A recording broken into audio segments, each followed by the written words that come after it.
Marcus had just finished sweeping the hardwood floor of Iron Circle Combat Club, his janitor's cart parked off to the side. He always came in late evenings, after most members had left, to avoid getting in anyone's way. But that night things ran long. A few students from the elite class were still hanging around, and one of them, Tyler, the technician Burke, was strutting around the mat with the swagger of someone who thought he had nothing left to learn. "Hey, old guy with the mop," Tyler barked, pointing his gloved hand. "Want to show us some cleaning techniques on the mat?" Several chuckles scattered through the gym. Marcus didn't look up at first. He kept working the stubborn gum stuck to the floor near the bleachers. "You talking to me?" he finally asked, standing slowly, his voice quiet but firm. "You see anyone else pushing a cart?" Tyler sneered, now stepping closer. "Come on, just a little friendly roll. Let the new guys see what separates a fighter from a floor waxer." Marcus exhaled slowly, brushing off his hands. He was in his early 40s, his work shirt untucked, paint-specked boots heavy on the wood. What none of them knew was that he hadn't always been just a janitor.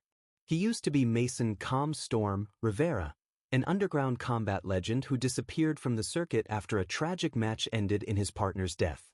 "I'm just here to clean," Marcus said, shrugging. "Ain't my business what you do on the mat." Tyler turned to the remaining students, 8 in total, ranging from fresh amateurs to seasoned brown belts. "You all seeing this? The guy won't even touch the mat. Probably scared he'll slip on his own polish." Some laughed awkwardly, others looked down. One student, a quiet young woman named Mai Tanaka, shifted uneasily. She had noticed the way Marcus moved when he walked, controlled, smooth, like someone with serious training under the surface. Tyler wasn't done. "I bet you couldn't even hold guard if someone handed it to you. Show, janitor. Or should I say, sensei of sanitation?" Marcus wiped his hands on a rag, then stepped out of his work boots. "All right," he said softly. "But after this, you're gonna explain to them why you thought humiliating people made you stronger." Tyler grinned like he'd already won. "Man, I'm gonna make you mop the ceiling when I'm done with you." What Tyler didn't know was that Marcus had spent 2 decades not just hiding from the world, but sharpening a level of self-control that turned fire into steel. He'd been in more fights than any of them had watched. He knew what real consequences looked like, and how easily egos shattered under truth. As Marcus walked onto the mat, every movement spoke of precision. His steps were light, yet grounded. His body relaxed, but coiled. The chatter in the room dropped to silence. Even Tyler's grin faded slightly. "Everyone," Tyler said, playing it off with mock flair, "tonight we demonstrate why there's a pecking order. Observe as I kindly teach this gentleman about boundaries." May leaned toward her classmate, whispering, "He doesn't move like a janitor." The classmate just nodded silently. Marcus stood still, eyes closed for a moment. He wasn't here anymore. Not really. He was back in Osaka, 2003, staring down Yuri Stonejaw Volkov, just before delivering the knockout that would end his career. "Last chance to back out," Tyler warned, circling like a wolf sniffing weakness. Marcus opened his eyes. "If I back out, you'll just keep talking," he said. "But if I go through with this, maybe you'll learn something worth remembering." Tyler lunged forward, tossing a light push into Marcus's shoulder. Nothing moved. It was like shoving a statue. Tyler stepped back slightly. The tension in the air had shifted. He couldn't quite place it, but something primal tickled the back of his neck. It wasn't fear yet, but it was close. "Okay," Tyler said louder than needed. "Time to go." He squared up. The students closed the circle. A few looked excited. May didn't blink.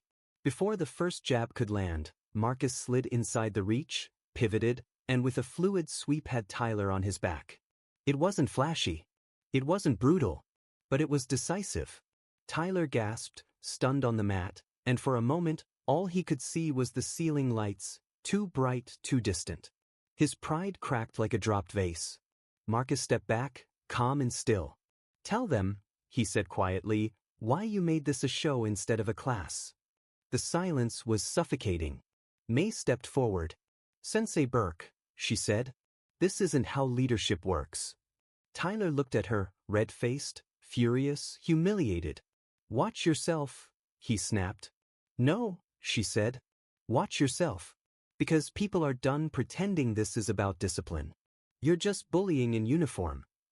Marcus glanced at her with something close to pride. She reminded him of his sister, Lonnie, outspoken, fierce, gone too soon. Lost to a stray bullet in their neighborhood while he was overseas fighting for glory. He'd missed her funeral. He'd never forgiven himself. Marcus looked back at Tyler, who still hadn't gotten up. "I know what a training hall is," Marcus said. "And this? This ain't it." Then, without a word, he turned and walked off the mat, slipping his boots back on and picking up his mop. Tyler sat up but said nothing. He couldn't. Everyone had already learned the real lesson, and it had nothing to do with technique. Sarah Tanaka watched from the corner with a complex mix of tension and awe. Her hands were clenched around her notebook, but her mind wasn't on research anymore. She'd spent the last 2 years capturing footage of high-level sparring and combing through biomechanics case studies for her thesis in sports psychology. But the way Marcus moved, it reminded her not of athletes, but of apex predators. No wasted motion. No visible tension. Every step rooted. Every breath measured. He stood still on the mat, but everything about him was alive. With his eyes closed, Marcus let the past 2 decades resurface in his body. Each joint, each muscle remembered a time when precision was survival. He wasn't cleaning floors anymore. He was back in Tokyo, or Rio, or Vegas, facing men who broke bones for a living. When he opened his eyes, Tyler Burke finally saw it, not Marcus the janitor, but Mason Rivera, the undefeated calm storm who used to dismantle legends. "You've got one last chance," Marcus said, not with a threat, but a quiet invitation. "Say sorry." To her. He nodded at Sarah. To them. His gaze swept the students. "To yourself, for turning this place into a stage instead of a school." Tyler forced a laugh. It cracked in the middle. "Sorry? Man, in about 60 seconds, you'll be sorry you ever stepped in." What Tyler didn't know was that Marcus had already sized him up. He'd spotted the too tight stance, the shoulder twitch that signaled a right cross, the sloppy footwork that would collapse under pressure. Decades off the mat hadn't dulled Marcus's instincts. They just refined them. Around them, the students shifted. Some took a step back, like animals picking up on a change in air pressure before a storm. Tyler dropped into his stance, his go-to setup when he wanted to impress. He widened his base, lifted his fists, rolled his shoulders forward. To the untrained eye, it looked powerful. But Marcus didn't even blink. "You done posing?" Marcus asked quietly. Tyler bounced once on his heels. Still just standing there like a lamppost? And that's when Marcus moved. It wasn't flashy. His foot slid slightly. His spine aligned. His breathing slowed. But Sarah saw it. She recognized the shift. The same shift she'd seen in frame-by-frame analysis of elite fighters, when survival mode flicked on. He was no longer passive. He was coiled. Ready. Tyler didn't catch it. Or maybe he didn't want to. He threw a jab, clean form, decent speed, enough to snap heads in any amateur ring. Marcus wasn't there. The punch cut empty air. Tyler stumbled slightly, surprised. "Decent," Marcus murmured.